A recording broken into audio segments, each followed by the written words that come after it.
So the first step is tracing. So remember, control and the scroll wheel zooms you in and zooms you out. And clicking and holding the scroll wheel allows me to get to the hand tool for the pan right here to move my view around.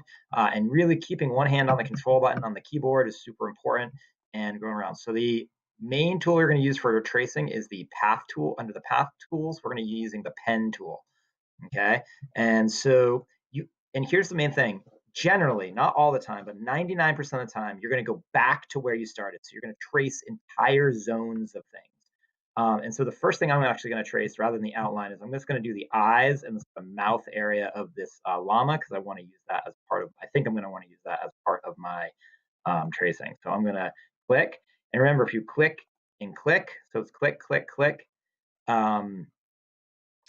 If you click and hold, I'm going to click and hold now, you'll see it will make a curve. We can fix those curves later on, and then it will let me finish the curve. So as I said, you always want to go back to where you started. You can see that little O appears right there next to your piece there. And then it's always going to default fill in with a color. So here it is down here, the fill. So I'm going to go down here and just temporarily, I'm going to take the fill and I'm going to lower the opacity of the fill.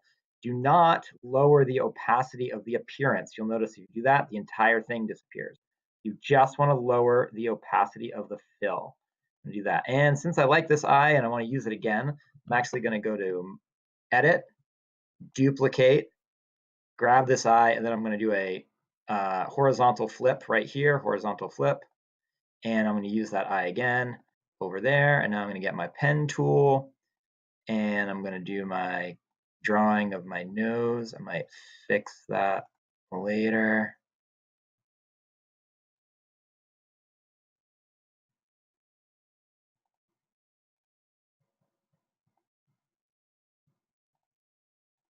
There you go. Once again, going back to where I started, going to the fill, lowering the opacity.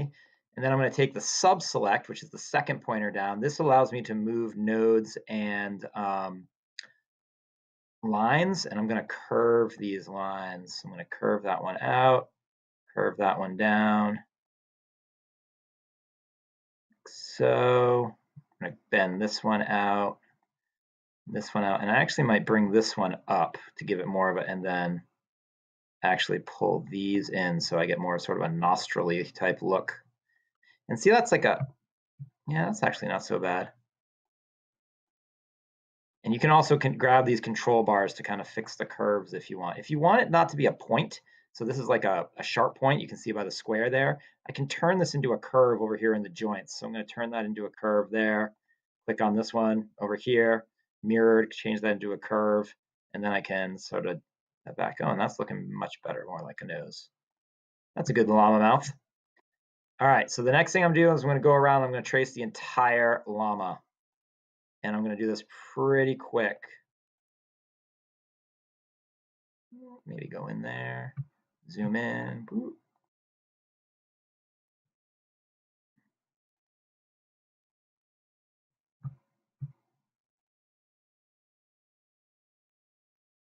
Skip all the way down to there.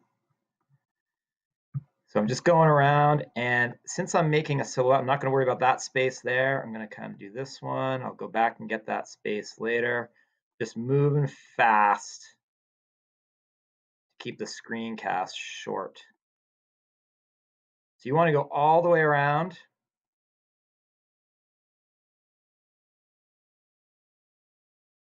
Cheat that one up there. Not worried about that. Keeping my silhouette simple. I'm going to go back. The next one, I'm going to go back and fix all these, but I'm just sort of go over that. Go there, zoom in. I'm going to fix that one later, fix the ears later. So I'm just like sort of doing like a little, maybe I'll do a little tufties here.